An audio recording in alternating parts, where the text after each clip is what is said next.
we moving, saying she with it.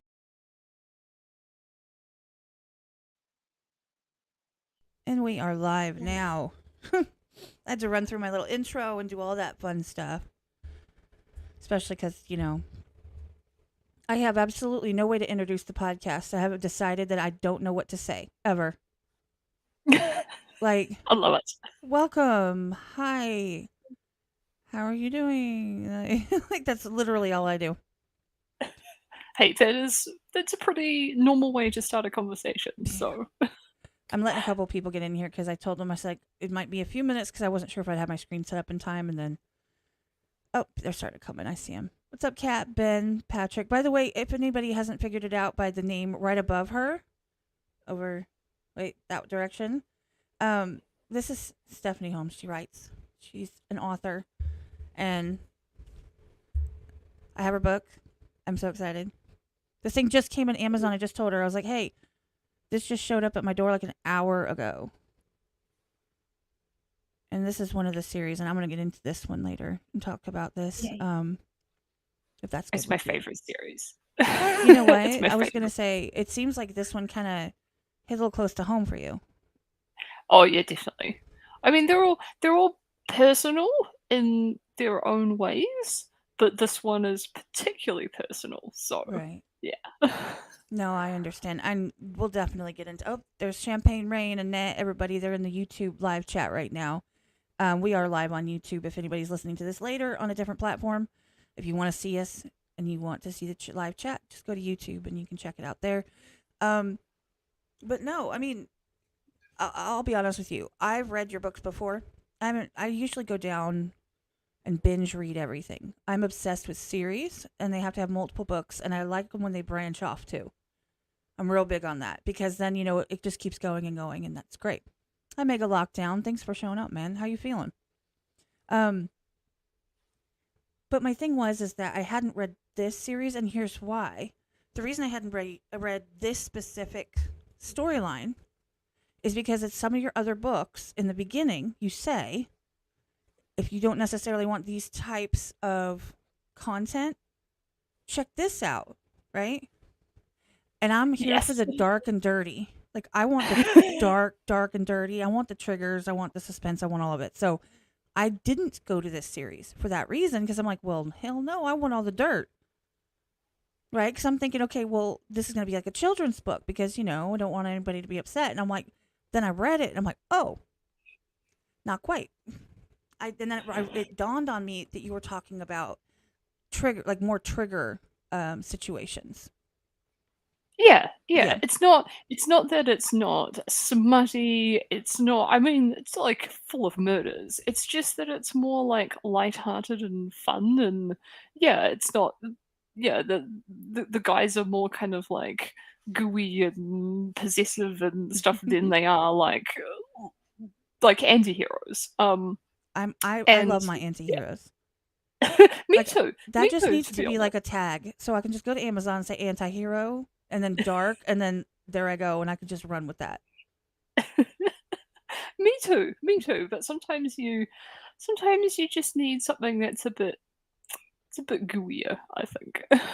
No, I completely understand that because in those types of books, I mean, I loved happy endings. I want it to have a happy ending, but I like I said, I'm there for the angst. I'm there for the dirt. Like, I want all of that. I want the rude, demanding, the ones who like will shoot people because they're mad at them. Like, I want those guys. Those are my friends. I like them. But this was really cool because of the characters and stuff, and I really, really, really like that. And trying to figure out kind of where it was going when it came to the characters, especially in the first book, stuff like that. So it's funny because I've read your books before, and we hadn't talked like on Instagram or anything until you put out a reel, and when I saw it, I'm like, oh my god, I have to have her on. I have to get her on. And then I recruited friends to harass you, hoping that I would get your attention. You did. It's true. I really did. I was totally there for that. I was like, so everybody, would you just like tag her, or if you want to be added to the story so that you can just share it on yours, please do, and then tag her in it. Because I was really excited because I saw that reel. And I think I shared it as well.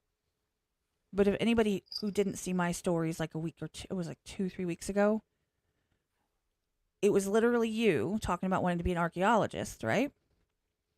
Yes, And that's right. that you can't be an archaeologist because, and it was funny the way that you did the reel too, because you were like being goofy and it was great. But you can't because you're visually impaired. Like I don't know how far the extent goes, but you just could. That's not a career you could take on. So instead, you decided to write like a fantasy book about someone who had the same issues that you did in a magical bookshop. And I was like, that is like the coolest story ever. I mean, honestly. Yeah, it was. Yeah, yes, that series is very personal because the main character, the heroine Mina, she goes through kind of the same thing that I've gone through in my life. So yeah, I trained to be an archaeologist. That was what I wanted to be since I was like 7 years old. I was that like ancient Egypt obsessed kid, and I was kind of a dork, and I went to university and I studied hieroglyphs and I learnt like 5 dead languages, and I went to Greece and did a bunch of archaeological field work and I did all this cool stuff. And then I tried to get a job, and what I wanted to be was kind of like I've done a bit of like field work archaeology, and with my eyesight it's really sort of impossible to do. There's a lot of like this colored dirt looks different from this colored dirt, and Oh, I am completely colorblind, so it was just impossible. And what I wanted to do was I wanted to be like a curator. I wanted to have like a little room in some like dark museum, and have this little collection of something. I don't even care. Egyptian pots, like mummies, or I don't know, like books bound in human skin or something. I don't know. It didn't matter what the things were. I just wanted this collection of things that were old and interesting and that I kind of took care of. Um, and that was kind of my dream. right. And I always wanted to write books as well, but I always sort of saw that as something that people did kind of like on the side of their life. Right. Um, and so I went looking for a like a curating assistant job, like any job could take in a museum, and I kept getting like turned away for this nonsense reasons. We think you're we don't think we don't think we can trust you around artifacts. You're like a health and safety risk. Like it's just nonsense. And if I was the person I am now back then, I probably would have taken some of these people to task for these things, which are like it's illegal to tell someone you can't have a job because your eyesight makes you healthy. Like that's flat out not an okay thing to say. Um, but back then it just made me really upset. And so I remember one particular day someone had said something. It was the health and safety comment. When I went and applied for a job, and I came home and I was crying, and my boyfriend at the time, who's now my husband, sort of said, well, you kind of look at this in two ways. You could say, well, you could keep going and you could keep having to do this thing where you're trying to convince people that you can do a thing that we all know that you can do. And you can keep doing that. Or maybe you could say, well, like, I've done this. Like, I've done archaeology. I've got to do all these really cool things, and I've done a lot of volunteer work in museums and stuff like that. So you're like, maybe you've done that. So what would be if you could do anything else, and it was a thing that no one could tell you that you couldn't do? What would it be?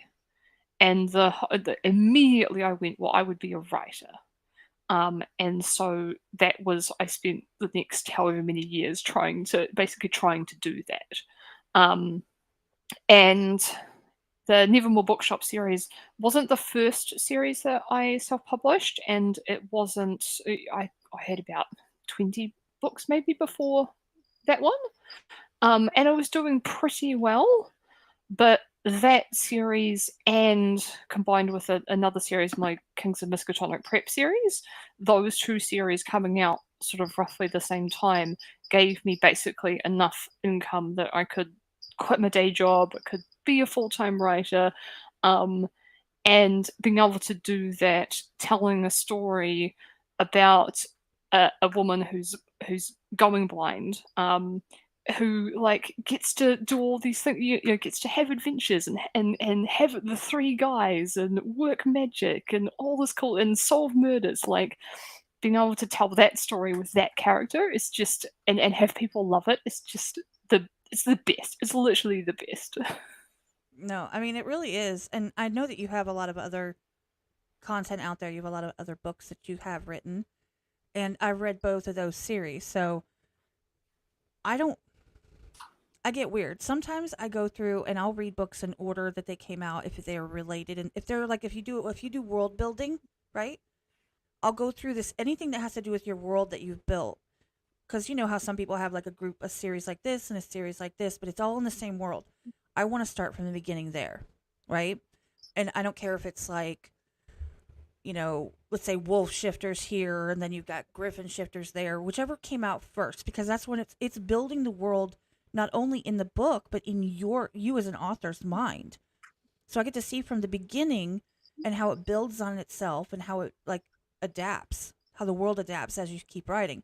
So it's really important to me to do that. But all the other books, like I never pay attention to the published dates. For some reason, I just like I don't go back and say, okay, what's the first book you ever wrote? I literally just I find a series, and they're always a series is how I start. I pick it and I decide, okay, I'm gonna read through all the books. Generally, I'll read them all within a day or two at most. I probably can read like 2-3 books a day, easy. So, and one of the ones that I read recently was I liked the Poison Ivy. She was already blind. She had already gone Yes. blind.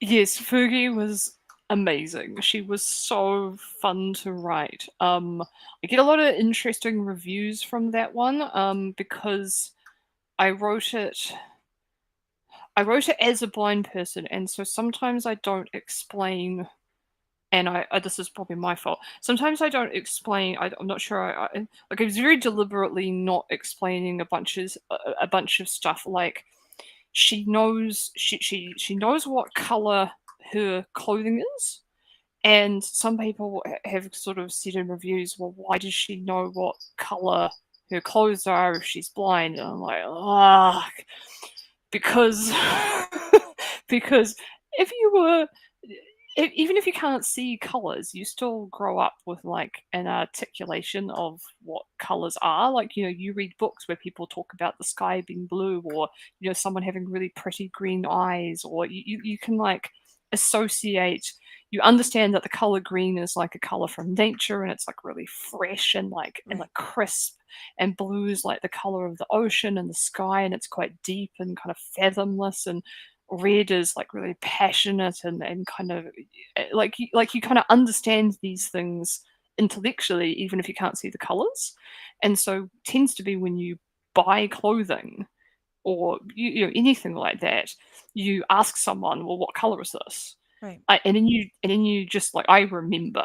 But if you're fully blind, you'll often have like labels on your like braille labels on your clothes when you take them out, and it'll say, oh, it'll say black or whatever, or pattern or something. And so you just kind of know these things. And so there's a few things like that in the book where I kind of, every single paragraph you can't explain how she knows this thing, because it just gets like really, it becomes like a treatise in how a blind person sees rather than a story. So that's been quite interesting to see how like these things are just second nature to me. Like obviously she'd know what color her underwear is. And they're so second nature to me that I kind of forget that sighted people think that's really weird. But that was so much fun to write that series, because she's like the most badass character I've ever written. Yeah. And people are like, yeah. I noticed one of the things that, that was mentioned in that series is you were speaking about texture on clothing and how she was really into texture on clothing. And of course, as somebody that doesn't have any type of a disability of that respect, well, I mean, I wear contacts, but I don't think that counts. the texture was super important. Well, you know, if you put 2 and 2 and you get 4, you figure out that the texture is important because, you know, without being able to see it, you know, you'd want to feel something, right? Exactly. It's like, like fashion is really fun, Right. and Fergie's quite she loves stuff like that. But if you can't, like if you can see fashion as fun because of like the colors or the patterns, like I really like this jumper because it's got this really cool. It's like a tarot kind of Right. design with a cat on it. It's really cool. Um, and but if you can't see that, then you need something else that's kind of interesting and exciting about it, and that can be like the texture, or like if it's like a really like that kind of like buttery soft cotton that's around, and or Right. like cashmere or something. If it just feels amazing, I love that, and I try to a lot with Fergie. The other thing is that like all the guys had, and a lot of things in those books had like a really specific scent, and so I try to like play up that instead of like the kind of physical aspects that you can't necessarily see. So it's a really interesting exercise, even as someone who is fully, who is has some vision, to like write a character like that where they have none, and then Right. try to articulate it for people. Most people who are reading the books have vision. So Right. yeah. Well, see, and you got to be real careful when you walk in that line when you're trying to make sure that you're not making it like I feel like it takes away from the character if you make it 100% solely about something like a disability. Exactly. I think that it I, takes I away from the story, it takes away from the character, and it makes it, I hate to say this because sounds going to come off wrong, but kind of whiny. Like, okay, we get. It's just like when people over describe things, when they describe an outfit. Let's not say an outfit, but like a scene that they're just walking by and they're on the college campus and they're walking down the path and then they're describing the tree trunks and the trees and the birds. I'm like, and the color of green and how it feels under their feet. It's like to the point ad nauseum where it's like 3 paragraphs later, they've already walked past that tree and they moved on. But somehow I'm still traumatized by it. So yes. I'm just I yeah. I'm just saying there's a difference. Like you can actually over articulate something to the point where you take away from it by leaning Yeah, I mean, into like a disability like that so much that it becomes every other paragraph is about feeling sorry for, or it's causing an issue, or it's mentioned consistently. It just that becomes the central part of the story, like not just part of who she is as a person, which is I assume how you wanted her to be seen as a person. exactly. This is just part of who she is. Exactly. And like Fergie and Mina are completely different people. And I wanted to, both those books, they're completely different styles of books, but both those books, I wanted to write these very specific stories, and I wanted the characters to just happen to have these disabilities. It's part of who they are, but Right. it's not a book about, it's not a treatise on what it is like to live as a blind person. And I wanted them to feel like real people that because we are like, we're all real people. Like, that's how it is. And the thing with description, I think, is, as a writer, you've got to be really careful, because description serves two purposes in a book. It either has to move the plot forward, or it has to deepen your sense of the character. And ideally, it would do both things at once. Right. But if it's not doing either of those things, then it doesn't belong in the story, because it's just like you said. It's the only reason that you would describe for several paragraphs someone walking through. Oh, hello, Nelson. Um, this is Nelson. He wants to eat the cord on my. No, don't stand on that. Just sit here and behave. Um, the only reason I can think of that you'd want to spend a lot of time like walking through like a campus and like describing the pleasant trees and stuff like that. It's kind of basically if you were going to burn it all down later, like if I want to establish that this is like a really lovely, like pleasant place. Oh, are you still there? Yes. Yes. That was a cat disobeying my That's what my order. cat used to do. Would jump over my keyboard as I was live. You would just see a flash in front of the camera. It was like, wee. John used to do that. That's why I shut my door now. I'm like, nope, we're not doing that anymore. Well, no, and see, to Yeah, me, I get what you're saying. Like to basically establish an importance or a memory, like memory building, that type of thing, or even I just feel like at some point there's literally a point where it's just too darn much because, and here's why. When I read, it's like when I dream. Like the person in your dream is supposed to be a male, right? They're athletic, they're tall, they're whatever. But there's like no I'm not saying that there's no face, but there's just it's the Oh, idea of a person.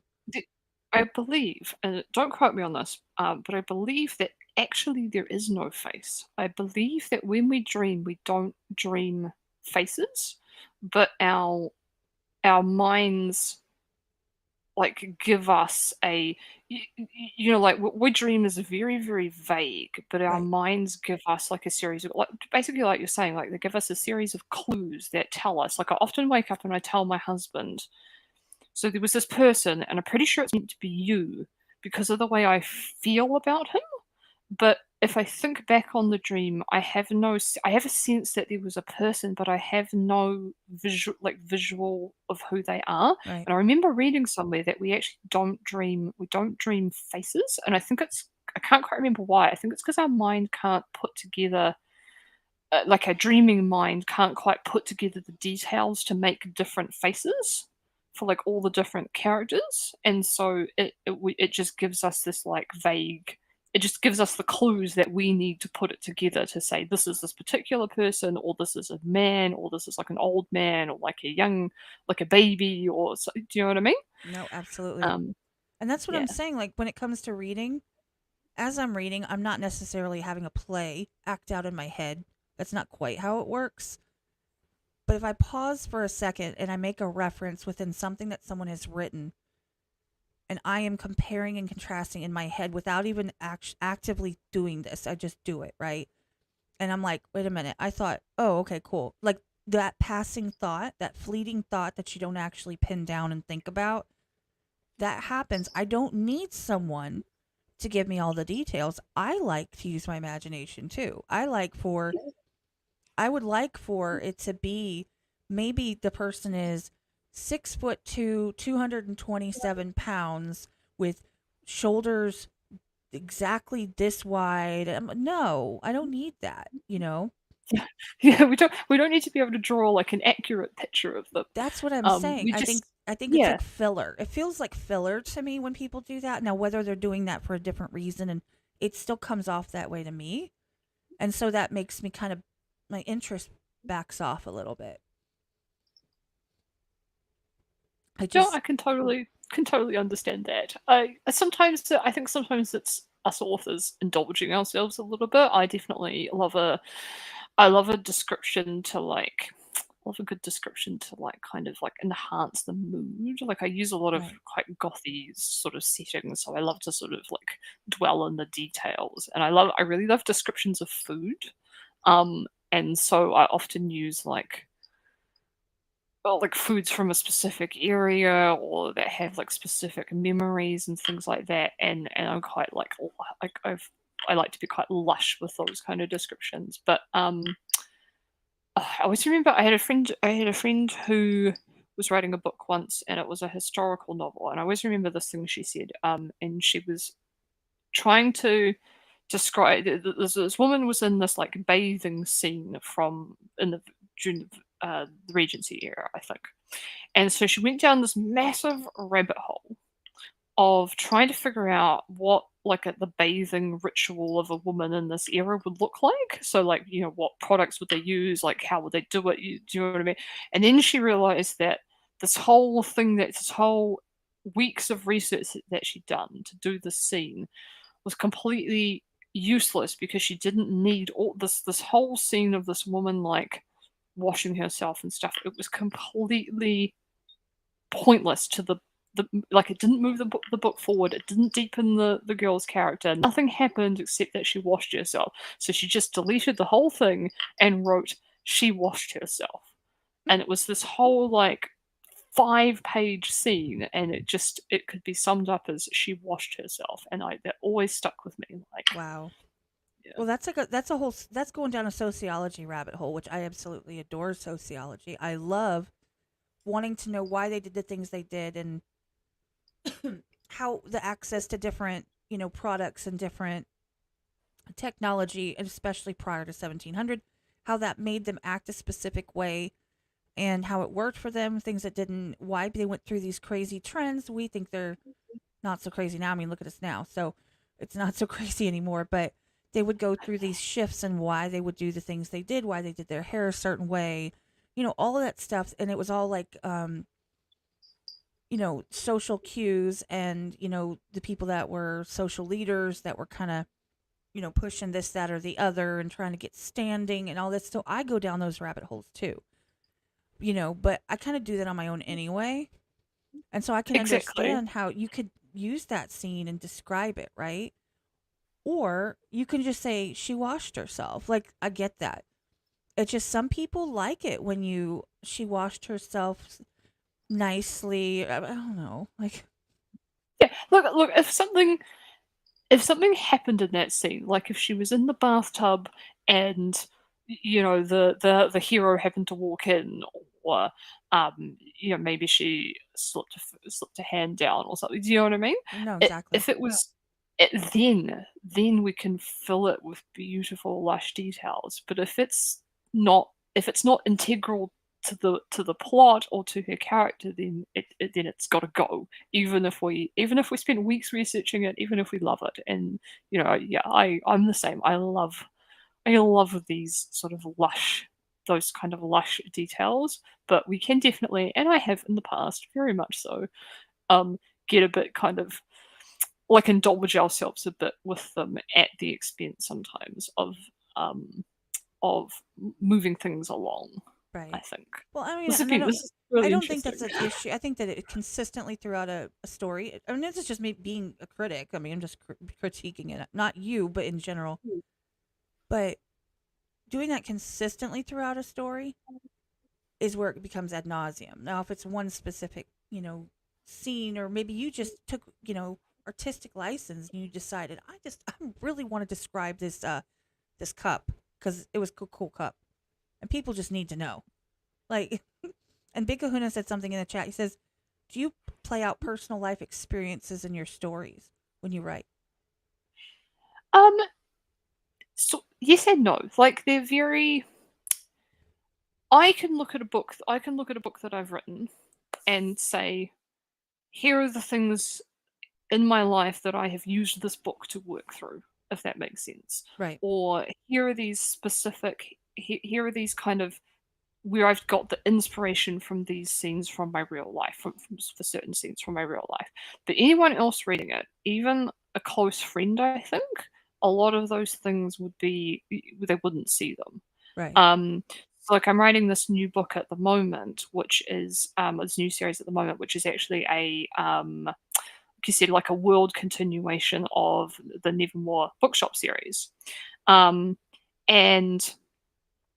I mean, well, actually, Nevermore is a really good example, because Mina, the whole plot of the first book is that Mina, our heroine, she has a condition called retinitis pigmentosa, where she is going gradually blind, and she used to work in the fashion industry. That was her dream. Right. But she was fired from her internship in New York City, like her dream job, because they found out she had this condition, and they went, well, how is she going to work in the fashion industry if she Her can't best friend see? is on my shit list. I'll just say that right now. Exactly. Yes, very much so. No, I mean she's not And on anybody's shit list. I'm not gonna because spoil she's it, but she's she, yeah, she got hers. if you know, you know. um, and so that if like I said before, that is a mirror of what happened to me. It's a different character. It's a different condition. So my condition is not retinitis pigmentosa. It's completely different. I've had this condition my whole life, so I haven't lived with the kind of mourning process that you go through when you become disabled. Um, so I didn't work in the fashion industry, so it's different, but it's the same. Right. And that whole series is about her finding herself. Finding herself after she realized that the thing that she thought she wanted to do with her whole life, she didn't want to do anymore. And that is a mirror of what was happening in my life while I was writing as I wrote those books. So that's what, like, a really obvious example. But Mina works in a bookshop. She has like 3 boyfriends. They're all fictional characters come to life. She solves murders. None of these things are. That's my life. Yeah, yeah. That's not my life. Or I don't really particularly want 3 boyfriends. Like, 1 husband is enough. I'll take them. But it's so there's those kind of little things. And like the series I'm writing at the moment is that the heroine can see ghosts. So she sees ghosts everywhere. And she's had these ghosts that have lived in her house, who she grew up with, and they were kind of like her best friends. But then she told them to go away, and so they went away. And then she left the small village, and she's come back now, and they're back in her life. And obviously, I've not hung out with ghosts very much before. That part of the story, which is kind of like most of the book, is Right. not like a reflection of my real life. But the heroine's father has Parkinson's, and that's a part of the story, and it's got to do with with the character's wound, with the pain that she's going through, and that's something that I'm dealing with as well. So, kind of being able to take these little things from my life that it's like, instead of going to therapy, or like talking to your friends, you write it in the book, and you can do those things too. But Right. sometimes that's really you're really able to kind of work through things, and kind of like find the story, or the um the happy side, or the positive side of things that happen in your life. And I love that. I love that part of writing so much. And I think all authors do that to a certain extent. The book is about something, but it's also about something else. No, I get And that. that's something else that's usually very personal to the author in some way. You mean? I mean, I'm sure that you sideline as a crime boss. Exactly. Like, I'm totally Fergie. That was totally a true story. That is exactly what my life is like. Yep. I just love that Headline and whole like diving into those because I went through the whole generational. I thought that was fun. One thing that I did notice, and I'm bringing this up because guess what, guys? I have a prop. Like, when do I have props? I usually don't. Like, I have my all my autograph stuff back here, on the wall and stuff, and I have all my stuff, but I never have this because Amazon is never nice to me. So I have the book, and at no point in time on this book, on this cover, guys, at no point in time does it say, "Read me," because she's blind, and you need to check this out, and you need to that's not what it's about. It's about the story and the character, right? So at no point in time is it like, and I say this because I actually ran into a couple a while back. I can't remember who it was. I don't remember the author off the top of my head, but they had a book where I think the person had some kind of, they were in a was it a wheelchair? I can't remember, which it is what it is, right? They literally made the entire book about, I mean, the main character was ticked off all the time because people were being mean or they were saying something, and I'm offended constantly over everything. And it was all to do with a disability. And I'm not downplaying that. I'm saying I was there to read a story, and what I read was a rant. Anything that could have gone wrong for someone with a disability, someone was like, well, why don't you just stand up? Oh, how could you? How could you say that? I can't stand. Like, whoa. Like, whoa. And it would go on. And then the main male character would get like, go to the end of the earth and like get mad at people and try and like beat them up. And then she still didn't like him because she figured, well, everybody else is mean to me. He'll be mean to me too. And so he's like pantsing and chasing her around.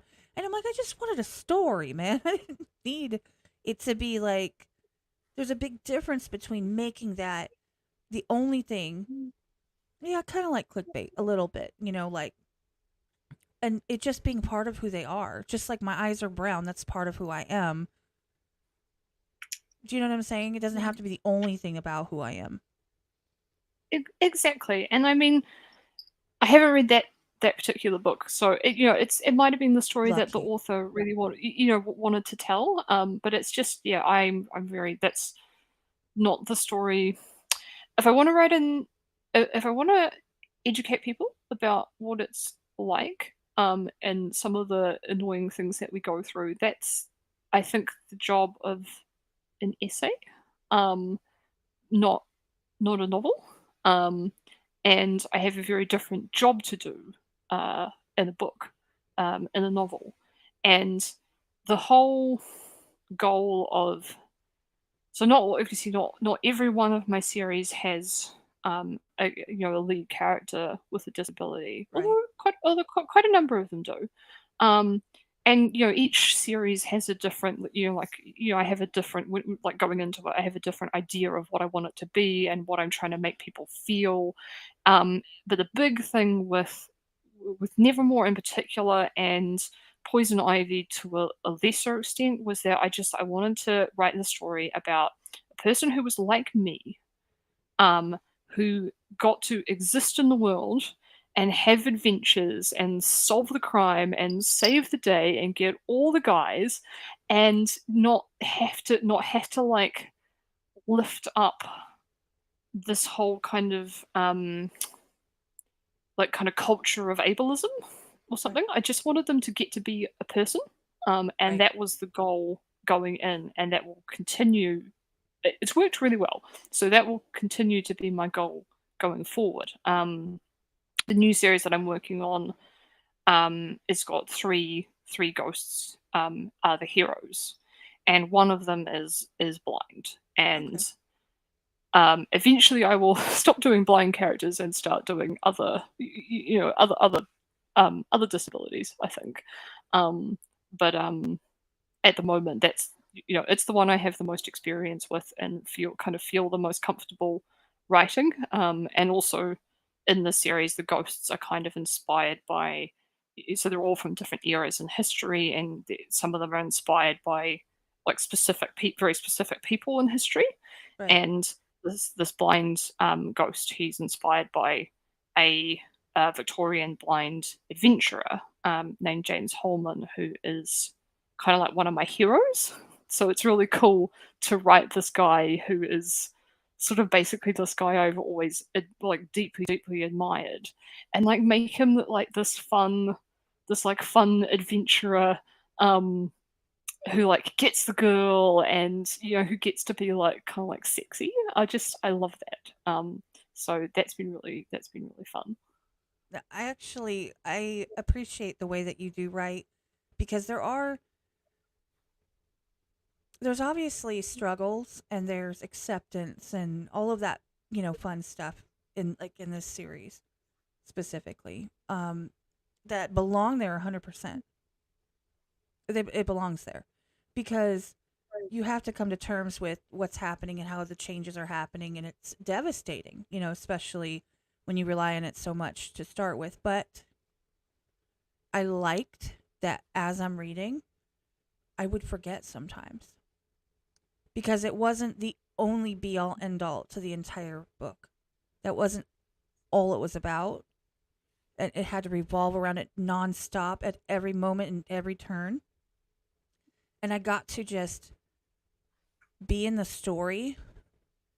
And that's like the same thing I said, like I have brown eyes. Not everyone's going to remember that always. Like they think, okay, that's Kat with the brown eyes. Like that's not how I hope people think of me. They think of me as a whole person, with all of my quirks and my flaws and my ridiculousness, right, as a package deal. And I could forget specific things. I'm not saying that like what you wrote was forgettable. I'm saying I would forget it and see her as a person, as a whole person, rather than just one thing or another.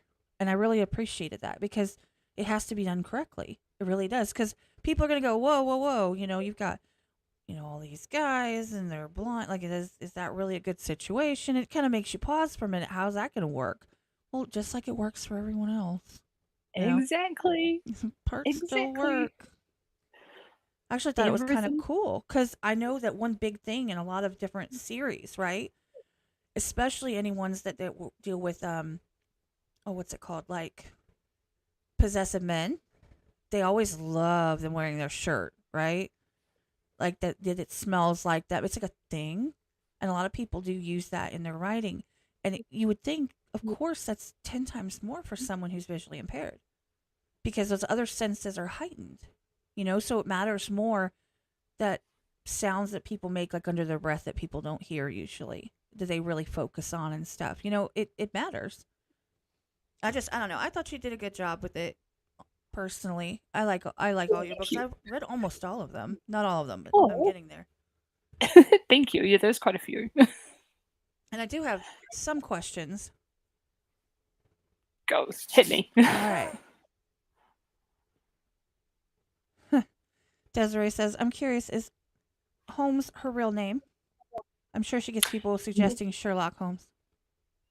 No. So Holmes is not my real name. Steffanie is my real name. And when I was coming up with a pen name, I thought, what fictional character would I like to be married to if I have to come up with a last name? And I thought it would totally be Sherlock Holmes. So that is why it is Steffanie Holmes. So the reference to Sherlock Holmes is thoroughly intentional. Please don't eat that, Nelson. So it's like your book husband. Yeah, he was my book husband. I've actually got a Sherlock tattoo on my arm. And yeah, it was one of the first. Arthur Conan Doyle is one of my favorite authors, and I love the way he writes, and I love the way he kind of paints Sherlock as this very specific character in like not a lot of words. They're short, fun stories, and like within that, he's created this character that you just absolutely. And he's kind of, he's obviously neurodivergent. He's kind of abrasive. He's often a bit of a dick. He's an anti-hero. I love him.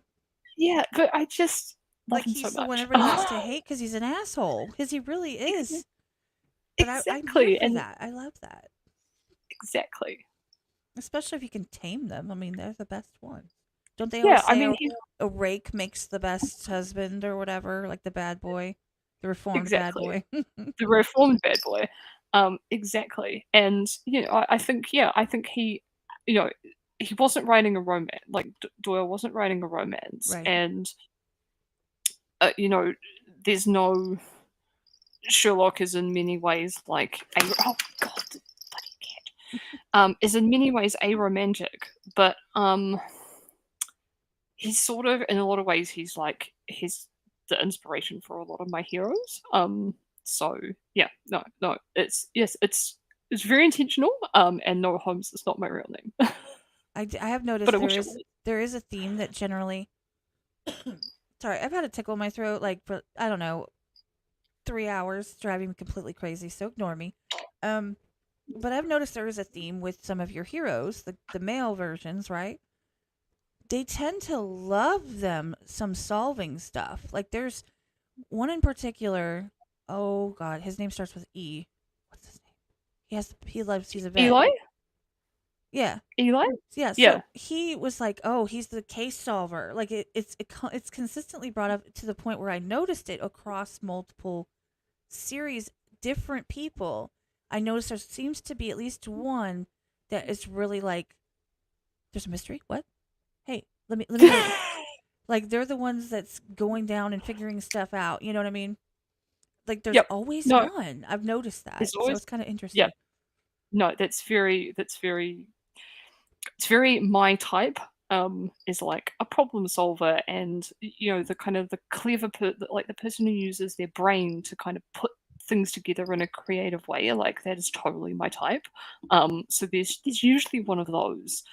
There's also usually like like a really arty guy, like a musician or a painter or a poet. There's a poet in the new series. Someone who's really, they're often a bit quiet, and a little bit strange, but they like have this really unique way of looking at the world, and that Hmm. is another type that I love. So I often have one of those, and then I often have like a big kind of brawny, The tank. um, yeah, a tank. And sometimes they're a cinnamon roll tank, and sometimes they're Cassius, But Oh yeah, I just, I love yeah, Cassie. He's one of my favorites actually. he was he was a lot of fun to write. He was probably the most kind of like messed up character I've written, and I need a little bit of a break now from messed up. After writing him, I need a bit of a break from like really messed up characters, which is why I'm doing this like fun ghosty series. I get that. Um, but it's quite fun because the new series there's a guy who's like a little bit, he's got like shades of Cassius, but he's a bit more like chivalrous, I think. Mm. Um, but he's very like he's an old Roman centurion, and he's very like just like stabs everyone. Um, that looks at his girl funny and stuff.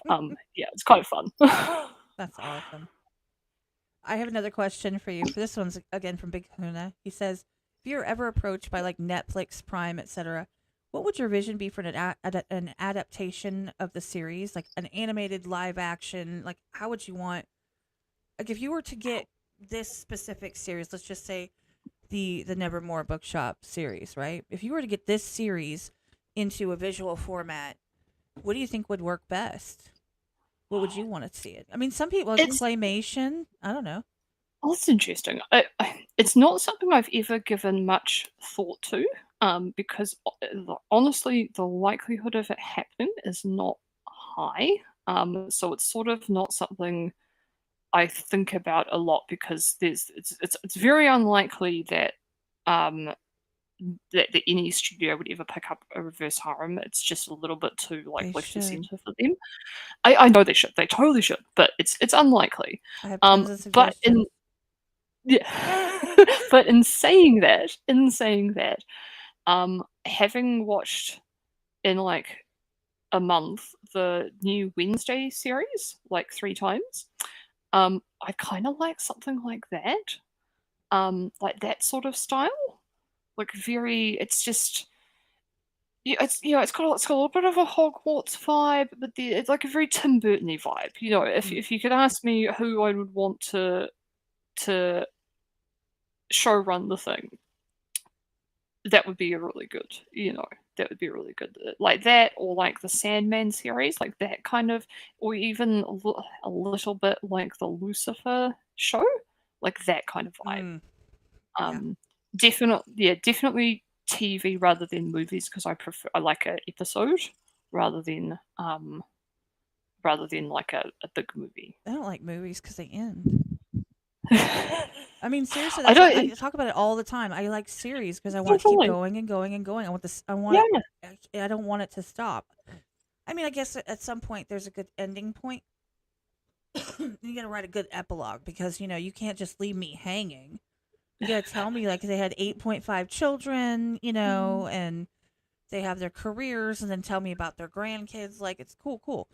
But I don't like things to stop. So a movie is like a beginning, a middle, and an end. It's an inevitable end, and it's a short end at like an hour and a half. No, thank you. Like, no, I want this to stretch. I want to be able to like go through.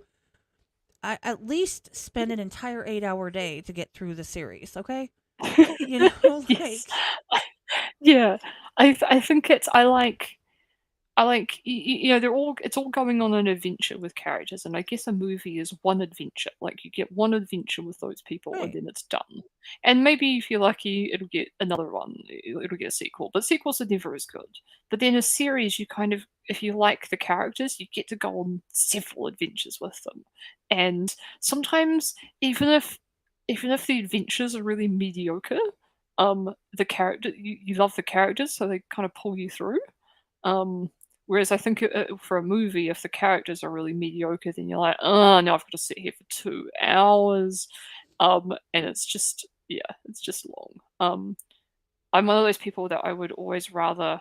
I love to rewatch stuff that I love rather than watching new things. right. When it comes to TV, which is why like all my favorite things I've seen like 10, 20. I watched Wednesday 3 times basically back to back.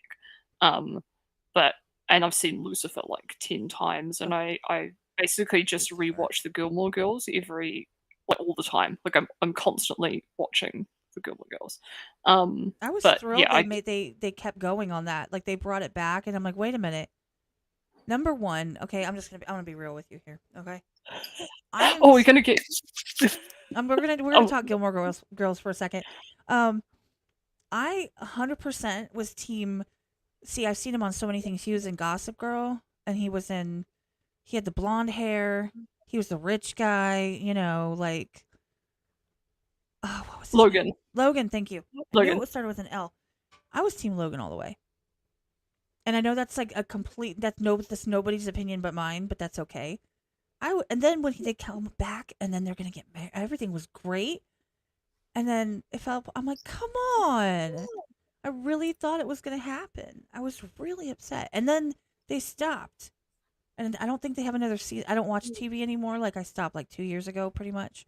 So I haven't seen if there's anything new out. It's like another season, but they did two, didn't No, they? On like Netflix no, or it's something.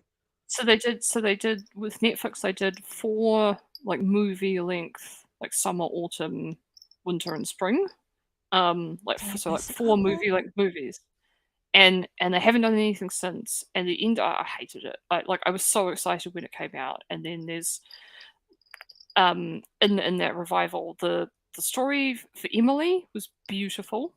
The story for Lorelai was what you'd expect.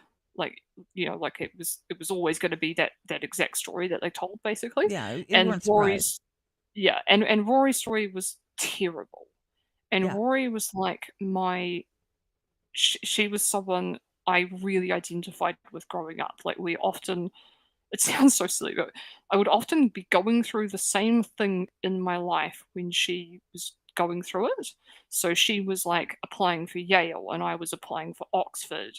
And, she went off to college about the same time I did. And she seemed to get like a boyfriend at about the same time I did. Do you know what I mean? So it was all, I identified a lot with her. And to have her story be told and so badly in the revival, and her like character to be this like really vapid, like it didn't seem like Rory at all, like failure, and I just it made me so yeah. yeah. I'm not a fan of the revival, and Well, then they just did this stupid ending, and they haven't done any more. And I know. I no, literally am at the point where, I mean, wasn't she pregnant at the end or something? Wasn't that's the last yes, one I saw? it's like the last. It's like spoiler alert, guys. Yeah, It's big like the spoiler alert. very yeah. It's like the I very didn't last say thing they. who. I didn't say who though. I didn't say who it was. Um, but on the other thing is that like I said, I was Team Logan the whole time. I still am. I'm still pissed about it. I'm angry.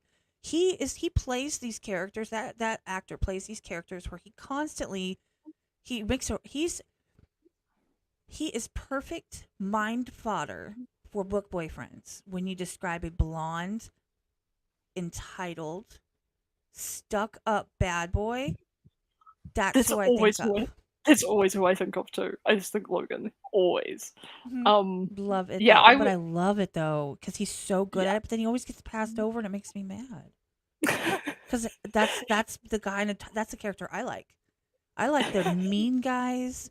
I like the nasty guys. I like the ones who like literally have no apologies, no fucks given. They're going to shoot people and torture them and smile about it and come kiss you goodnight. Like that's I'm here for that.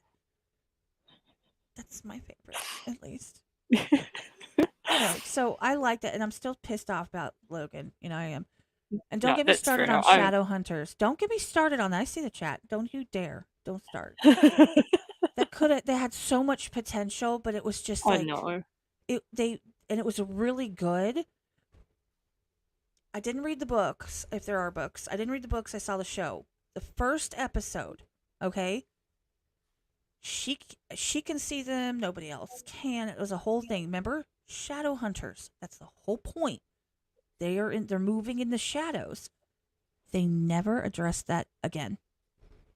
Mm. Episode 1. Never again.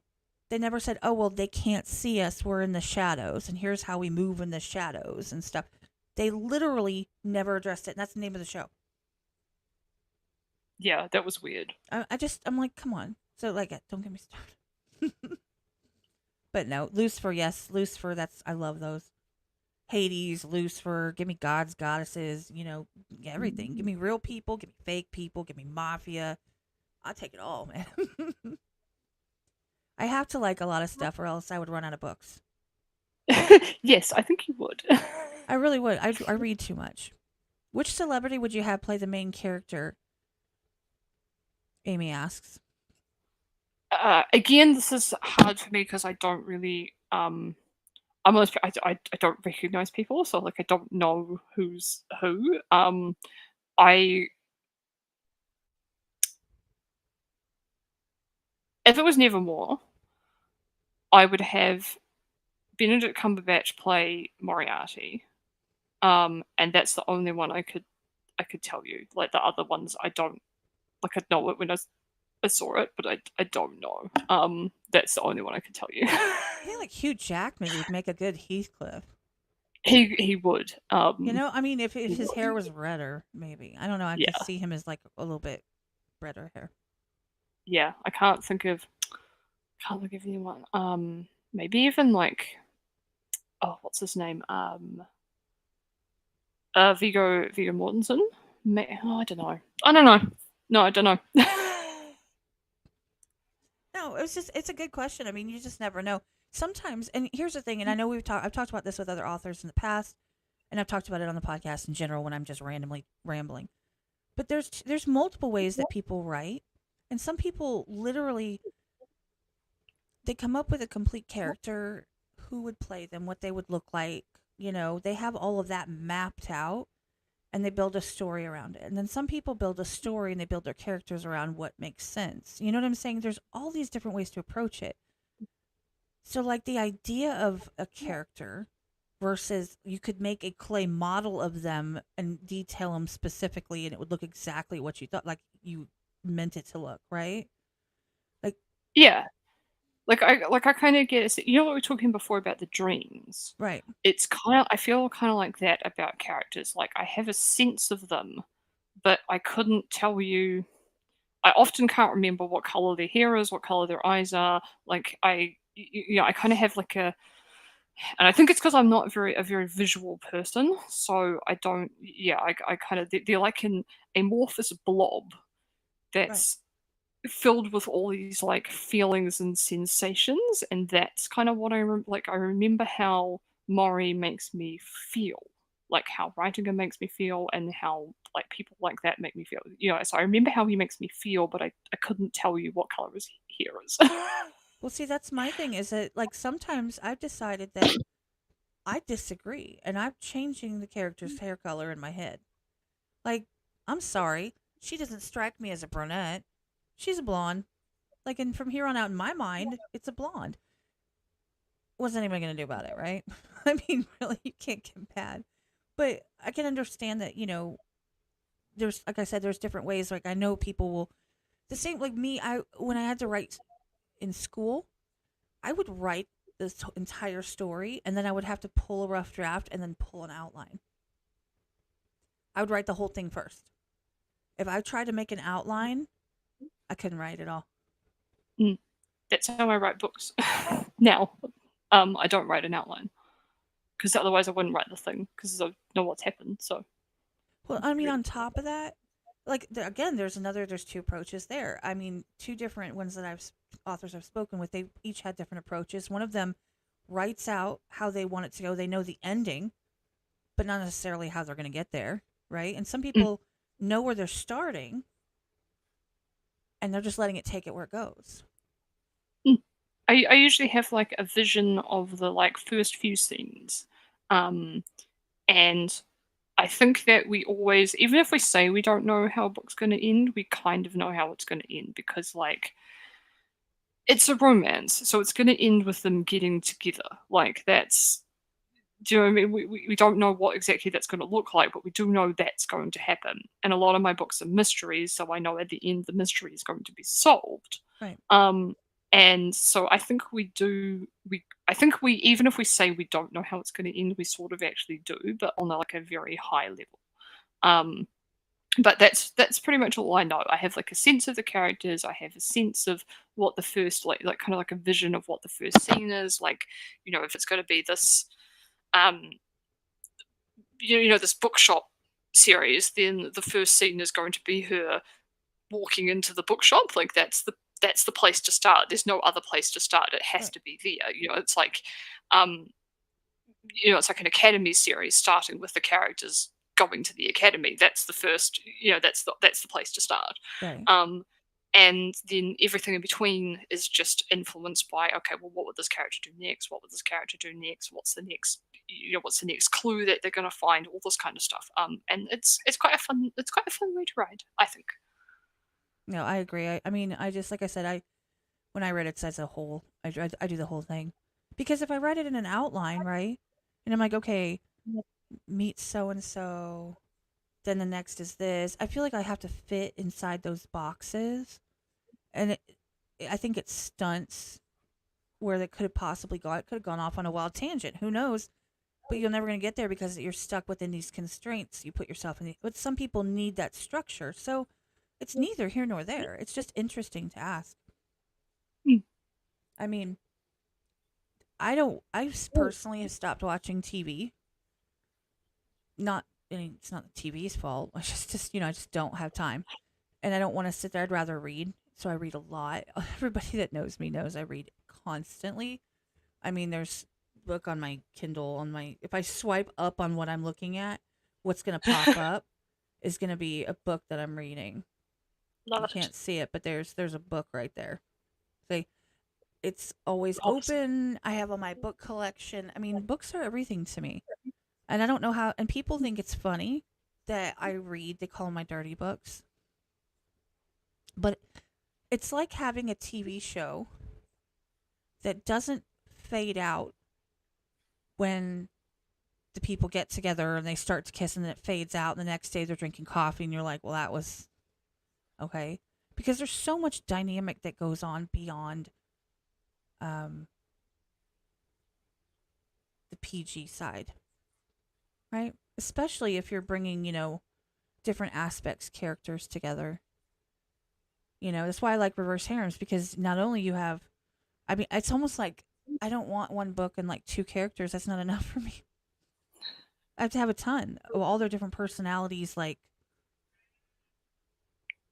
it's hard to balance, I would think. Yeah, that's what I love about them. You know, I started off in MF, like the first 10 or so books I've written are MF. And Reverse Harem is just more fun.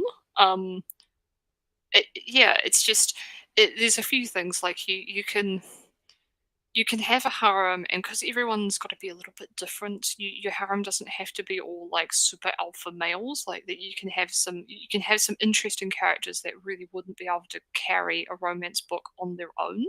Right. But you can do those in a reverse harem, and those are the characters I often find the most interesting. So I really like that about them. It's just, yeah, you can just you just like increase the angst, just like all over. And I that's what I love. I think I love that about it the most. That you just got all these different personalities, and not only is it about them and the heroine, but it's about their relationships with each other, and it's all relationship stuff, and and it's often men being forced to be vulnerable, not just for the heroine, but also for the other men in the harem. And I Right. find that really interesting and really, really sexy. So yeah, there's that. I think there's that element as well. It forces, a lot of reverse harems, even if they don't have content, are as much about male friendships as they are about the the harem, Right. and that whole kind of found and brotherhood, and that whole found family aspect, which is just so yummy. Like, yeah, I love that. I love that aspect of them. No, and I'm all for. There's been two different types, like the ones where, let's just say, for an example, like wolf shifters, and so for some reason she walks on the scene, these random people like, and they form a unit, versus Mm, a pre-established unit. The guys, right? They're already friends. They already have each other's backs, which is like a really badass dynamic to me. And then their struggle with adapting and adding somebody to that mix. The trust you have to build, all that stuff. And I shout out to the authors that write reverse harems. They're not easy because you are juggling keeping all of these characters, their personalities and quirks straight, plus finding a way to combine them and interweave them. And if you can world build while you're doing that, I mean, it's ridiculous and in a good way. yeah, it's a lot of fun. Yeah, I haven't said that everything I'll write from now on is reverse harem. Like, I'm sort of working in the background on a series which is like kind of like I, I haven't decided yet if it's going to be like a multiple. Oh, there goes Nelson.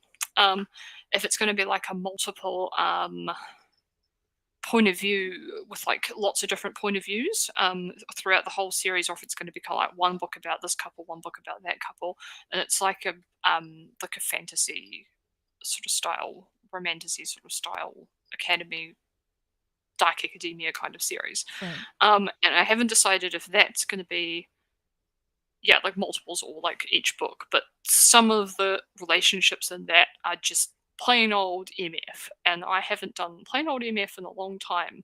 Um, Simply because, yeah, like the ideas have stopped coming in that form because reverse harem is so interesting and so fun. Right. So it's going to be quite interesting when I start sort of working on that in earnest and go back to that whole like just two people. It's going to be interesting. Just two? Oh. Yeah. No, that's funny. Because and that's the thing is that I don't get me wrong, I'm here for the steamy stuff too, okay? I'm here for the smut. But on the other side, that's not the only reason I pick up a book. You know, I, and I know that people think that whenever it's just like people say, okay, it's not quite the same as reading the articles in Playboy or Maxim. Yeah, I read the articles. It's not quite the same, but it's more like I don't know how to put it. Like it's not. It's about the relationships and the dynamic and the story. And when people are willing to go balls to the wall, sometimes quite literally, in a story with their characters, right? Let it all hang out there, sometimes quite literally. They're more likely to be open and aggressive with their storytelling as well. If that makes any sense. If they're not as careful and constructed, they tend to be more like the story is like wow. Yeah, I'd agree. I'd agree with that. I mean, that's just me. I mean, that's my opinion. You get the meaner bad guys, right? You get the more angst. You get all of that other stuff. Yeah, if you're gonna do it, often our stories are a bit ridiculous. Like, Poison Ivy is completely ridiculous. Mm-hmm. It's completely bananas. And I went into it being, sort of knowing that. I'm like, okay, well, if I'm going to write the story, it's just going to be ridiculous. There's going to be lions. There's going to be like, it's just going to be bananas. And you just kind of roll with it. And I think the readers love that a lot. So, yeah. No, absolutely. I mean, sincerely, because, like I said, it takes all kinds, and I know some people like all different. I used to like, not like nonfiction autobiography, like made written about like Davy Crockett. Like I read all of them when I was younger, obsessively read all of that stuff because they're real people, and all I wanted to know was what happened. How did they become the person that they were? That's all I ever cared about. My my times have changed. I want a happy ending. I want it to be fun. I want it to be like I want my life to be. I want it to be a little bit sexy and, have a little bit of fun, have the bad boys. I'm taking applications, y'all. I'm just kidding. Um, unless you're giving me, I'm just kidding again. No, but I think that my taste changed from wanting serious, like, I don't want to say serious, that's the wrong word for it. Contemporary talking about friendships and, that kind of thing. I like it to be about relationships because to me that's the most interesting thing is the dynamic of a relationship in whatever form it comes in. But I would love to have a channel that is like all of these books. If they turned it into an actual show, I'd watch. Yeah, that'd be amazing. That would be so good. Even if they kind of like tried to squeeze it into like a mini series, like a smaller, like not 30 minutes, but like an hour episode, and somehow ran through. Maybe they'd leave out some aspects. I still think it would be better than a lot of the trash that's in the theaters. I'm looking to see my one of my mods is sending me questions in my DMs right now that people have asked. Champagne Rain asked, "Are any of your characters based on real people that you know? Like, did you sneak somebody in there?" Not really. You can sometimes see. So some of my friends read my books, and they say it's quite funny. They say they'll be like reading along, and they'll be like, "Yeah, this is awesome," and then suddenly they'll go, "Ah, it's James. This is my husband. It's James," and they'll like throw it away. So sometimes I think very much you can see my husband in some of the heroes, Right. but it's quite hidden. Like it's more important. It's more important that the character is the character than that they are like a lot like someone that you know. Writing characters that are kind of like mirrors of people that you know is often a thing that you do as a newer author. Um, and it can be quite problematic. I mean, obviously for a couple of reasons. One, if the person reads the book, they can sometimes come across with and think you have like a negative opinion of them. Like it's hard for them to look at a Like, book where a why'd you character kill has me to go off in the through. first chapter? I don't Yeah, understand. yeah. Or why did you make me do this awful thing to this other person? Like, Mm-hmm. because a character always has to go through growth, and so sometimes they do. They have to grow as a person, and so they can sometimes. So that's a problem with doing that. And the other issue is that because you know them, and usually if you're basing a character on someone, you know them quite well.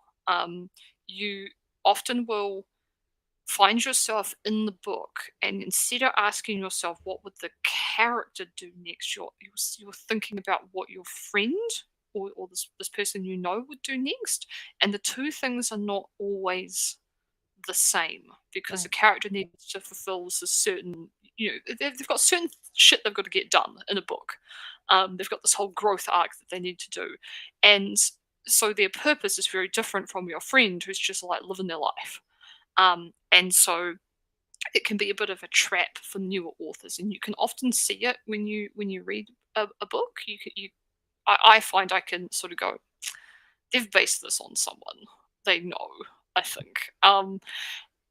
So not really, but there are little hints of things, and I'm often I'm often the quietest one. I have like a big group of very, very close friends who are all a bit wonderful and sometimes a bit insane. And I'm often the quietest one in the room because I am the one listening to all the crazy stories. And all that stuff is percolating around in your brain when you're writing. And so there might be sometimes a line that someone says, which is actually something a friend said at a party 2 weeks ago, or something like that. Or, there's a situation that is similar to something a friend's gone through, or something like that. But it's a very veiled, there are references, but they're very veiled, I think. Yeah. See, I've spotted some characters where it was like their description, right? Like their I would say maybe it was based on someone because the description of them was almost like when you used to talk about your best friend, when you're describing them to someone else, but yet their behavior as the character didn't really match up, Mm. you know? So it was it didn't quite make sense. They would describe Yeah. parts of their personality. And at one point I'm like, why did you describe that if they're not using that part of their personality? Like someone who loves 80s tunes, right? And then all of a sudden, that's not even a thing. I mean, I get it, that's Yeah. fine. But like something like it making it a point. Oh, they did this. They're so understanding and helpful, and then they end up being the bad guy. And it's like, was your description originally an ode to someone, like a nod to somebody, and then you just at that point you kind of dropped it and like moved on with your character, versus Yeah. did you just kind of like usually you can tell who the bad guy's going to be. And I'm not saying that, I like a little bit of mystery, but you can kind of tell. Like that, the bad girls, the mean girls, you can always kind of see them coming, right? But you don't describe them as like sweet and kind and then turn around and they're like the school's big bitch. Like that usually doesn't happen. I don't know. I just think that. Yeah. Well, yeah, or kind of like if you using your best friend and they're like they grew up quite poor or something like that, and then you decide in the book you're going to make them like the rich a-hole, but you use all of their kind of personality traits, and a lot of those personality traits are impacted by their upbringing. Right. And so the things that they say and the way that they act in the book is out of sorts with the background that you've given the character, because your friend's background was completely different. So that kind of thing, that yeah, it's exactly the same thing. And yeah, definitely see that sometimes. And I do notice it, but it is very. The first couple of books, or the very first book that I ever saw published way back in 2013, which is no longer on sale, was 100% like that. 100% like that, which is why it's no longer on sale. But pretty much that book, I got that out of my system, and after that, they're all characters, not people from real life. And that's good. That's a good differentiation to make. Is that they're characters. They are like from the ground up. They are made up. They are not a real person. They are a character that you have created. That's your creativity. You're an author. That's what you do. And it's not specifically like you implanted. Now, I can understand as a nod to someone's grandparent that passed, maybe the personality of the biker mom or something, who's kind of, or the whatever, they find a side character that they kind of base their personality a little bit just as a nod to them. And I understand that. But I mean, what you're saying about like the rich poor thing, that is a big difference because the way you handle things is completely different. Like you wouldn't do certain things if you grew up rich. You just wouldn't. And I'm sorry, that's just how it is. You wouldn't do certain things if you grow up poor, and that's just how it is. You wouldn't even consider certain things, right? The only thing that bothers me is when people write into the story where the character gets rich and they're like, "Oh, no, I still have to be frugal." Bullshit. I win the lottery, I'm going on a spending spree, and I guarantee you that character is too. They should be. I I'm mean, s- sometimes people. I mean, sometimes people, suddenly coming into it's a really interesting area of human kind of psychology because sometimes coming into a lot of money like really amplifies all of the financial like all of the hang-ups that you have, like all of the blocks that you have around money. And I had a story where I don't know if you've read the Dark Academia duet that I have, and the heroine's best friend won the lottery, and that she was going to be the main character in the next two books in that duet. But then I decided it didn't sell very well, basically, so I decided not to write them.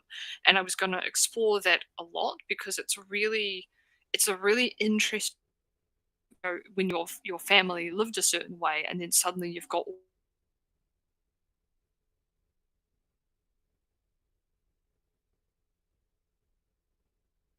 Are you still there? I think we cut out. Hold on. Your Oh, there you are. Your sound cut out for a second. I was like, oh. But you're oh saying, bugger. but you're saying that it's a really interesting dynamic when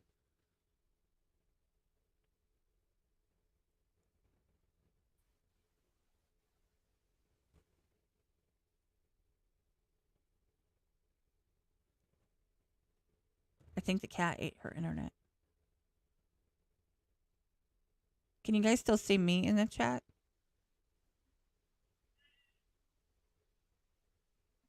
Oh, Hello, can you hear there me? you are. I see you. Okay, there you Yeah, are. that was weird. It's like you were frozen halfway on the screen, and I couldn't hear a thing. Yeah, no, it was the same. It was the same on my end. That was odd. Sorry about that. I don't know. I don't No, know. it's not a big. It's not a big deal. I figured the cat just did something. I figured the cat was like eating something. No, I mean that's a very that's very sensible. But no cats in the vicinity. I mean, I'm in New Zealand and our I'm on Starlink internet, so our Oh, sometimes it's not the best, but it's usually weather related, and the weather is like fine. So I don't know.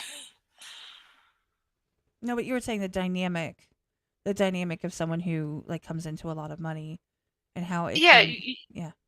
yeah, yes, sometimes if you're used to pinching every penny, or you're used to feeling like everything good in your life gets taken away, then you suddenly win a lot of money, then you may start to feel like, and especially if you didn't, like lottery winnings or something like that is really interesting because people feel like they didn't earn it, like they were just given all of this money, and so you can feel like it's going to get taken away, or like you don't want to spend it because you don't deserve it, or like there's all these really interesting like and I really wanted to explore that in a book, but then I didn't get to write those books, but it's up here for another book. Well, no, and I do get that. I really, really do because like I'm on the lower end of that spectrum. I'm not on the lottery winning side. Let's just put it that way. And I've spent 20 years of my life doing a job that I get paid barely more than somebody working at Hobby Lobby. So, there's a whole aspect of trying to raise my family. I'm a single mom. I've got one adult child, one that's going to be an adult in June, and an 8-year-old. Like, so I'm, been doing all that, moved in with my mom to, consolidate. And, so I get conserving and trying to, and realizing, oh, I'm overspending and I got to cancel, let's cancel our premium Spotify for a couple months, because you need to tighten your belt and like get back on track. But I personally though, like I'm that allocate like 10% to like I'm that Yeah, person. Like yeah. I want to go on a trip.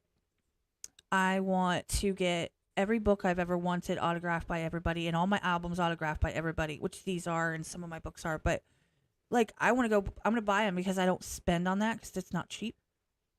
And I would go do it all. I want to donate money to people to support people. I want Hell yeah. I would go out to eat or order Chinese because it's like $35, $40. Jeez. I would do all the things with hopefully within reason. And of course that would be after paying off the house any loans, cars, go back through pull a credit report, pay everything off completely, and then take half of or at least half of what's left, stick it in a savings account that I can't touch, and then I take my 10% of what's Yep. left from that. Yep. So, Vegas. Not to gamble, just to go to Vegas. Just to take pictures, Travel the world. I've never been out of the country. So I can understand that dynamic. I live it paycheck to paycheck, or, been to the point where ramen noodles, noodles with butter and salt and pepper were a staple for my kids growing up. It just is what it is, right? Mm. But my husband grew up in a very similar way. I'd like to try winning the lottery and just see how I do. I'm willing to be a guinea pig. I'm just saying.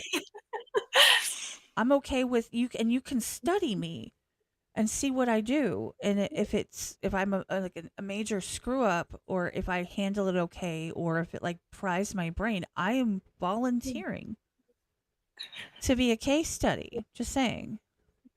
If you ever run into that requirement, or let me know. Put my name down. I think number one, by the way, it's crazy that you're in the future. That's weird to me. Yeah, weirds a few people out. I know, and I think it's funny because I joke about it all the time. I have I have friends that are in Australia. I don't think you're the first in New Zealand. I have friends in Australia.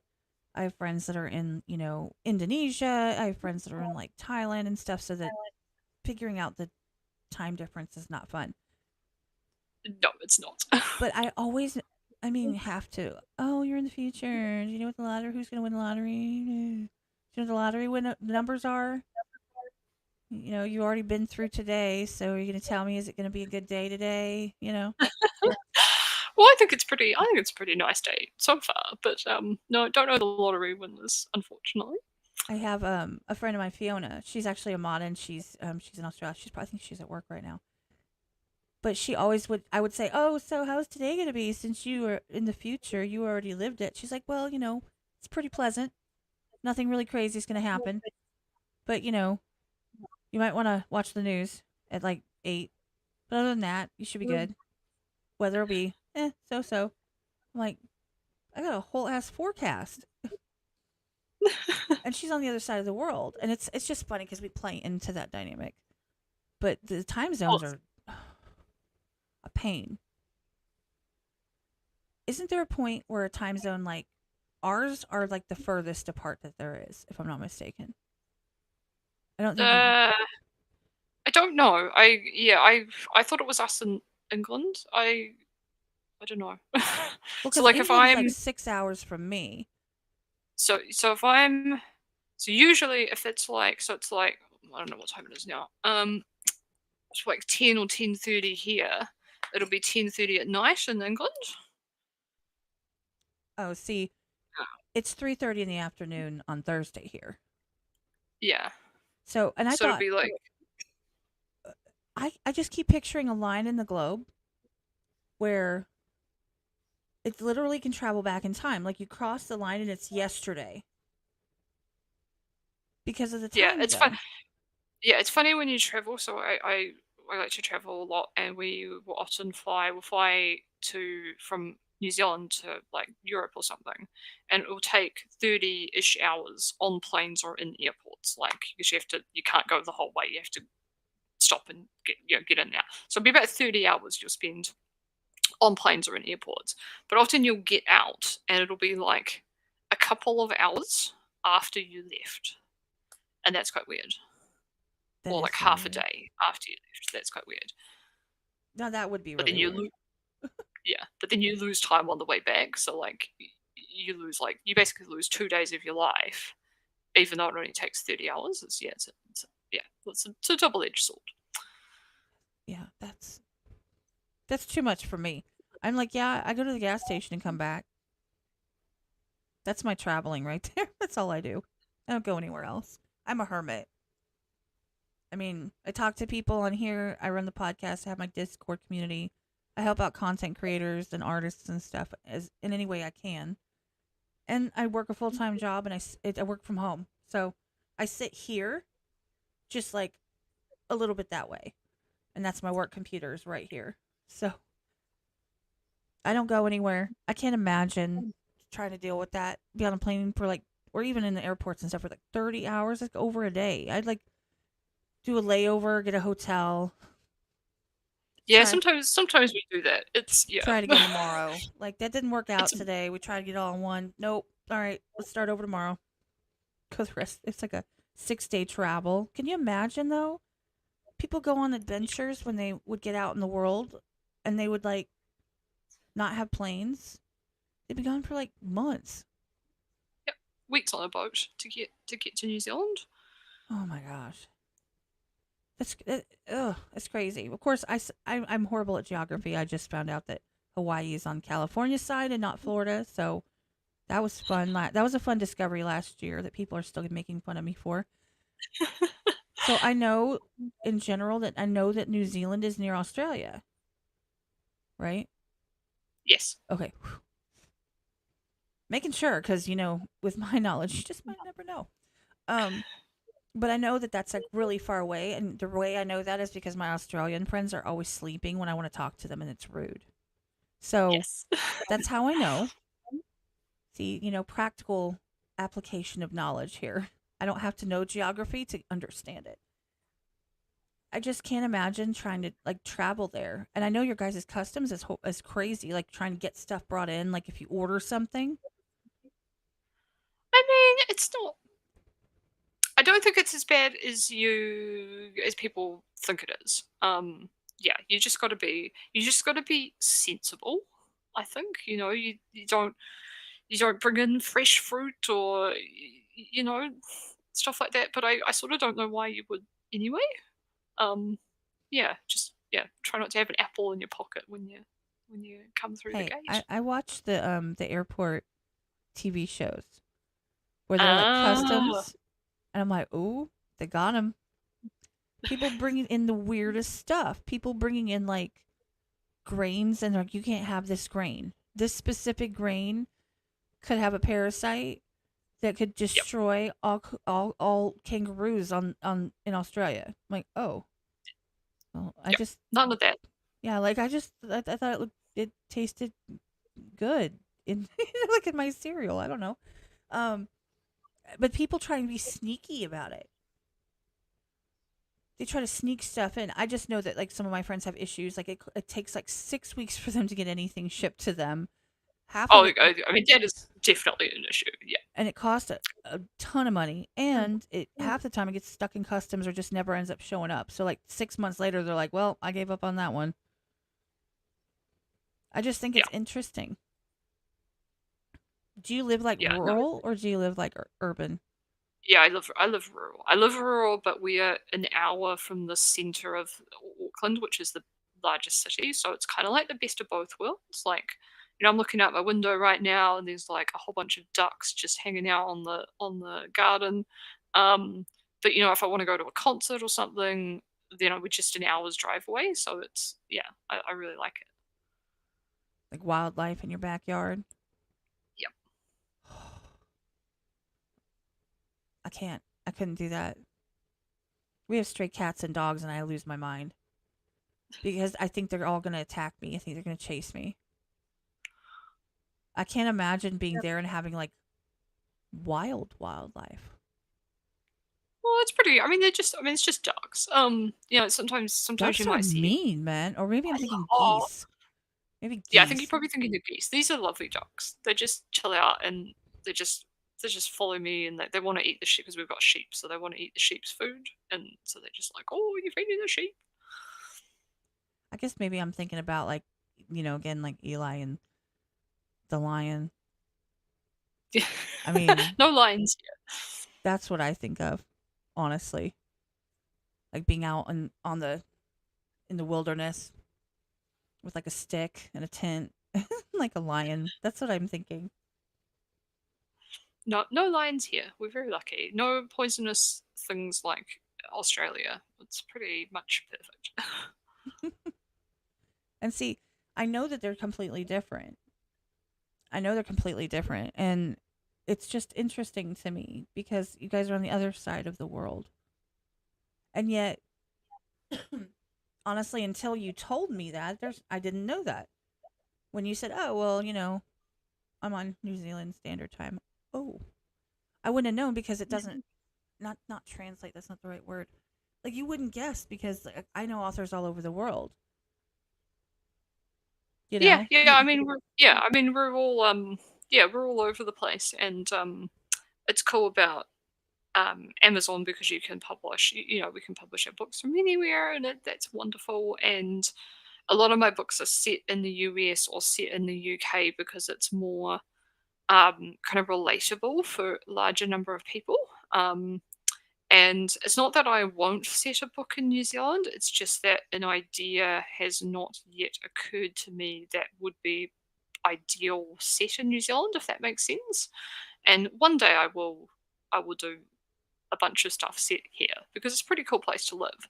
But it's just more the majority of my readers are in the US, and those that aren't, a significant number of them are in the UK. right? And readers in New Zealand and Australia are very, very, very used to reading books that are set in the US or the UK. So yeah, it's just it's interesting. But those are the sort of decisions you have to make when your books pay the mortgage. So you've got to be like, what's gonna work for the most number of people. So yeah, I that's never sort of why thought we about do it that that. way. I won't lie. I Yeah, never thought no, about it that way. I just figured, yeah, I hadn't thought about it. That's a really interesting. That's a really interesting thing to learn because it makes complete sense. You know, yeah, and you'll sometimes know, like US people will sometimes know because all like authors outside the US will get stuff wrong. I have a lot of author friends who are in Australia as well. We talk about this all the time, like, oh, someone said a review saying that this is not the way things are done, or this is not a thing, or whatever. And yeah, that's always quite funny. Yeah, I see it a lot. Partly, I see it a lot of my books in the UK because I've been to the UK a number of times, and also New Zealand, like slang and culture and stuff, is quite British because we were a British colony, so it's quite British influenced. And whereas I've never really, I spent like 2 days in America when I was 15, but that doesn't really because I've never really visited, and I right? find you get such a different sense of a place when you've been there. So so it's all made up, it's all invented, which is partly why all my series that are set in America, none of them are set in real cities. They're all like made up, um, because I don't want to get details wrong about a place I've never visited, so I'd rather just make up a place. And I mean, the British books, I guess, are kind of the same. Like they're all these made up little villages, but that's because that's kind of the vibe I like. Right. Um, it's Well, like a quirky village. plus, I mean, you don't really want your review section to be all about. Well, actually, there's not a main street in this town. Like to be Yeah, yeah, that yeah, instead of actually reviewing the book. yeah, exactly. Because you know So how it's people just are. They yeah, they latch on. yeah, exactly. And if you invent a place, then it's a bit easier to do the world building because you don't have to go to Google Maps and go, oh, what's on the corner of that street. You just plonk it down. Whatever you need to be on the corner of that street, you just can plonk it down on the map. So that's kind of another reason. Um, yeah. Well, no, that makes complete sense. I mean, it really does. And I just want to say thank you. I know you're starting your day doing this today. Um, I really appreciate it because I one of my favorite things to do is to speak with authors. It just, like I said, books are really my life, and it matters. And I don't think that a lot of them get the, I don't know the word. Like you can go to a conference, people can get their books signed and stuff like that, but just having a conversation is almost like is unheard of prior to this type of a format because authors of all people are like untouchable. They're like, you don't see them, you just see their work. You know what I'm saying? They're not in front of the camera and stuff like that. So it's really cool to get Yes. to talk and pick your brain and hear your opinion on things and what you think and you know, who are your favorites books or things that you wrote and kind of your process. So I can't thank you enough for doing this, especially a first thing on a Friday morning. Well, thank you so much. It's been so much fun. I have really enjoyed it. I'm so honored that you invited me and that everyone's been asking such really interesting questions. And I've had absolute blast. Oh, Yeah, thank you so much. I'm glad. Oh, there's one more. Does Stephanie know how to haka dance? I don't. No, I have not in many years. So you will usually learn like if you when you go to high school or something, your school will have a haka. Um, and the haka is different. There's not like one haka. There's many different ones for different purposes, and like each like any like organization or whatever will have their own. And so I would have learnt my school's haka when I was at high school. Um, I believe, generally speaking, only men perform the haka, but I you was will gonna like say. everyone. Yeah, like everyone will learn. Like if you're at a school or an organization or something, everyone will learn it. But if you were doing like a performance or something, it would generally only be men who would do it. So I would have learned the school haka, but I have not since then performed a haka or learned one. And I mean, that was a while ago now. I mean that's it's an understandable question. I understand that because I mean I do know that New Zealand has that. That is part of its culture. I did figure it was men that did that more, but Yeah, there are different there are within Māori culture, there are often very specific kind of roles for men and women, and, women, I believe, often perform the karakia, which is like a call, that invites people onto the marae or the place where you're meeting, I got you. and I also recall being the person who would do the ka who done the karakia um in various roles, but it tended to be back then, like back in high school. Yeah, it was like yeah, it was I learned to square dance in elementary school, y'all. Can't square dance now. I know what a do-si-do is, but that's about it. And I'm certainly not going to do it now. That's been a It's good about the extent 30 of it. years, Yeah. but no, I really do appreciate it. And I know that a lot of people really enjoy, having authors on here. It's really cool because I do a lot of independent artists. I do YouTubers, content creators, reactors, stuff like that. But authors are kind of like my favorite. That's what I love to do Aw. more than anything because it's a real special to me, something that I wanted to bring to the channel that I wanted to do that isn't it's not about you guys. Like it's about me. So Sometimes it can be about you. That's fine. well no, that's the thing though, is because I bring people on to try and show support and get to know them better. And I love them to pieces, don't get me wrong. But like this is like my pet project are my authors. I love it. I absolutely love it. And I love rubbing dirty books in people's faces because they can't stop me and it's funny. Hell yeah. Hell yeah. I'm here for that. Like I own it wholeheartedly and they all know this. So I love bringing on authors because there's more to who you guys are and the way you think and the reasons for what you do. Like I said, with every author I've ever spoken with, it's different. Their approach or kind of where they come from and it's so cool to hear it from the source. Especially like when I read your books. I mean, it's like I read your books. It's cool. It's awesome. Aw, thank you. But no, I really No, do I was appreciate it. We've gone for like an hour and 45 minutes. yes. So, and I know you've got a day to get to, and my kids, I think she just got off the bus at like 15 minutes ago. So I'm probably going to have to go make snacks and dinner, feed them. I Yep. mean, who feeds them? What is that? Nobody told me. Have kids, they said. They'll be a joy, Yep. they said. You It'll got be to easy, feed they them, said. No. No. pay for them, listen to them whine. Like, ugh. No, I love my kids. But no, I definitely appreciate it. And everybody that's hung out all this time in the chat, if you've been here, you came in the middle, or if you're coming here later, we appreciate you as well. Please check her out. I know Jess has been posting her Instagram link in the chat, and I'm going to go ahead and put that in the description. And I'm also your site. I'm going to put that in there as well. So people can. Yeah. And thank you everyone. You guys were absolutely awesome. It was great. No, hey, I am here for it. Plus, I gotta work early. I'm cool with this. This is like, I want to do this. This is my vibe. Get off work early. It's still light out. Kids aren't home yet. Yes, and we have good conversation. Yes. So, Yes. but yeah, thank you so much. More New Zealand rages.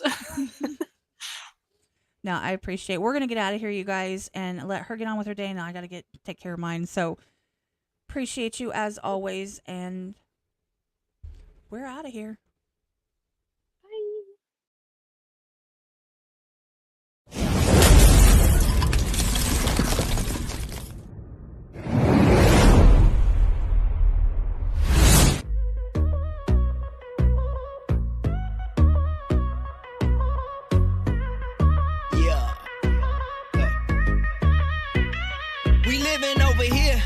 Look at the way we moving, saying she with it. What's up, everybody? It's time to make it move it. If I'm trying to get it wet, I have you licking fluid.